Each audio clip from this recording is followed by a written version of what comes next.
Assalamualaikum warahmatullahi wabarakatuh. Jika kita ingat baru-baru ni Dr. Mazhar ada memberikan penjelasan tentang isu bahawa dikatakan beliau telah U-turn. Dulu masa muda beliau kata tidak perlunya tauliah, jadikanlah degree ataupun master ataupun PhD seseorang itu sebagai tauliah. Dan apabila Dr. Mazhar berada pada tampuk kekuasaan sebagai seorang mufti, beliau sekarang mengiyakan dan mengatakan perlu dan wajibnya tauliah tersebut. Jadi Dr. Mazhar telah memberikan penjelasan di dalam video ini yang mana saya letakkan link di dalam description box. Jika kita dengar video ini betul-betul, 6 minit, 7 minit yang pertama tu memang okey, penjelasan yang cantik, baik dan lembut. Tapi selepas 7 minit, kita dengar betul-betul Dr. Mazhar mula menunjukkan isi hati dia yang sebenar.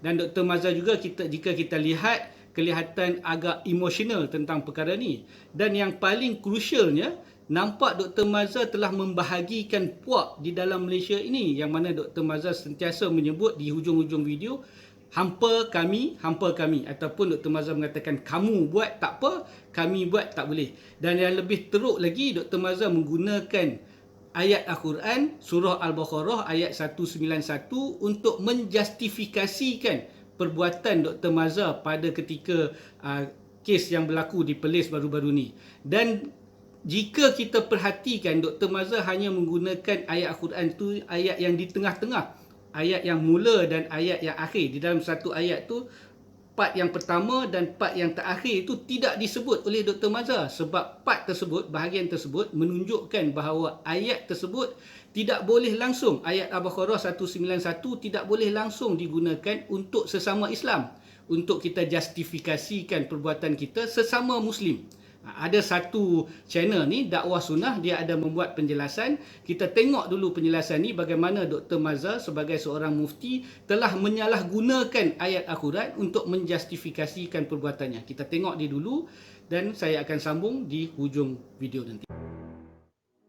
Adakah Dr. Mazhar menunggang ayat Al-Quran dengan tidak menyebut ayat sebelum dan ayat selepas untuk memerangi orang yang mengucap syahadah?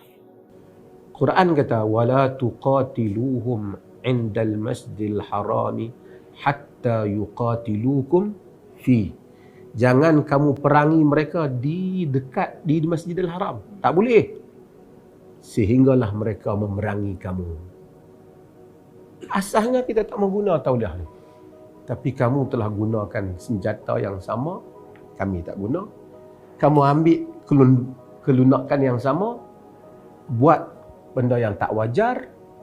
So, kita guna pakailah. Walaupun perang tu saya tak boleh di Masjidil Haram, kita guna pakailah atas kaedah itu untuk menghalang kemelampauan.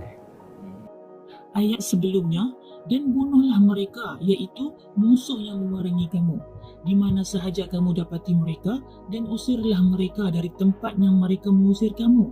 Dan ingatlah bahawa angkara fitnah itu lebih besar bahayanya daripada pembunuhan. Dan perkara yang paling perlu diberi perhatian adalah ayat selepas itu. Kadzalika jazaa'ul kafirin. Maksudnya, demikianlah balasan bagi orang-orang yang kafir. Jelas, ayat ini ditujukan kepada orang kafir musyrik, tidak boleh langsung untuk digunakan kepada sesama Islam.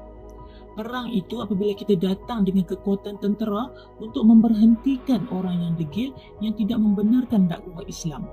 Kalau mereka sudah terima, tidak boleh bunuh mereka. Jadi, adakah Dr. Mazhar memberi tanggapan bahawa orang Islam di Malaysia selain Perlis adalah serupa seperti kafir musyrik yang boleh diperangi? Sebab banyak sangat Dr. Mazhar sebut hangpa kami, seolah-olah macam ada dua pihak yang berbeza agama.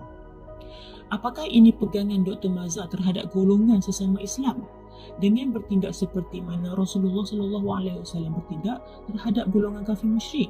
Inikah rasional dan relevan seorang mufti mengaitkan isu yang berlaku tempoh hari apabila orang Islam datang ke tempat orang Islam dengan ayatnya dipetiknya?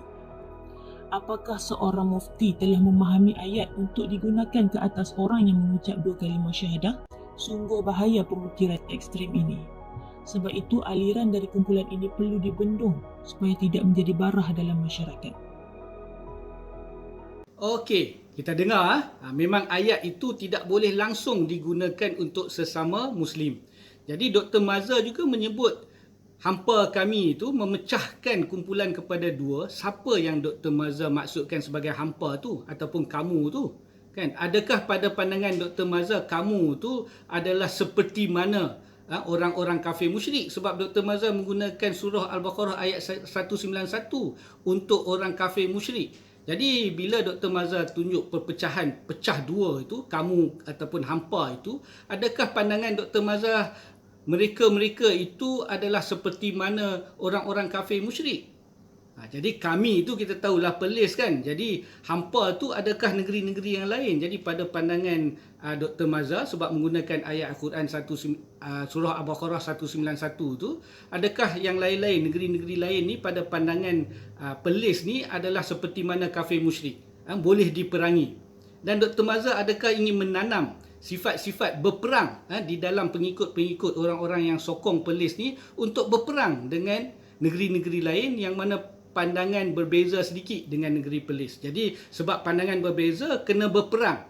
Adakah itu yang nak disampaikan oleh Dr. Mazhar dengan menggunakan ayat Al-Quran Al-Baqarah 191 tu? Walaupun kita tahu itu salah guna tu. Jadi salah guna ayat tersebut untuk menanamkan sifat perpecahan dan peperangan kepada pengikut-pengikut mereka. Jadi seperti yang saya sudah maklumkan sebelum ini, bahawa perpecahan sedang berlaku di Malaysia dan berpunca daripada sinilah kita lihat sendiri bagaimana mereka nak menanam sifat-sifat berperang dengan menggunakan ayat Al-Quran menjustifikasikan tindakan-tindakan keras yang akan mereka lakukan ke atas pihak-pihak yang tidak bersefahaman dengan mereka. Adakah itu yang cuba digunakan oleh Dr. Mazhar?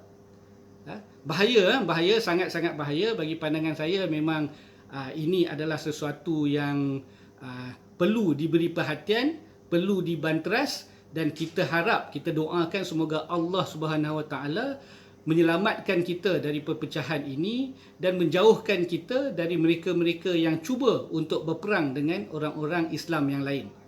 Setakat ini dulu, sekian, wabillahi taufiq wa hidayah. Wassalamualaikum warahmatullahi wabarakatuh.